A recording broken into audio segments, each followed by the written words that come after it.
dari sebuah desa miskin menjadi desa terkaya di Indonesia. Ialah Desa Ponggok di Klaten. Sosok dari kesuksesan Desa Ponggok adalah Pak Junaidi Mulyono, Kades Desa Ponggok. Jadi 2006 suasananya memang jauh berbeda dengan tadi tayangan yang kita lihat. Masih sepi. Nggak ada orang datang ke Ponggok. Sekarang ramai banget ya. Sekarang macet Sabtu Minggu. Beliau berhasil mengubah pendapatan desa yang tadinya hanya 80 juta per tahun menjadi 14 miliar per tahun.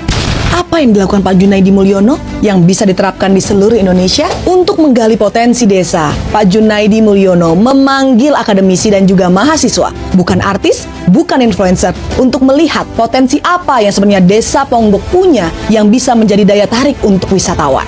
Setelah dipelajari dan terinspirasi oleh Bunaken di Manado, Pak Junaidi Mulyono membuat taman air yang indah di bawah air Ponggok. Walaupun bukan air laut, dia tidak berkecil hati karena air di bawah Ponggok sangatlah bening. Ditaruhlah mobil, motor sebagai daya tarik. Dan ternyata berhasil karena strateginya tersebut, Desa Ponggok datangi 40.000 wisatawan per bulan.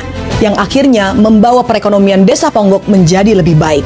Karena gebrakan spektakulernya, restoran, hotel, penyewaan mobil, semuanya laku keras. Bukan cuma dari segi pariwisata, tapi Pak Junaidi Mulyono juga menggalakkan satu rumah satu empang untuk diisi ikan nila. Beliau mengubah sungai yang penuh sampah menjadi tambak ikan nila. Yang hasilnya bukan hanya untuk swasembada pangan warga desa, tetapi juga bisa dijual keluar desa. Sangat brilian.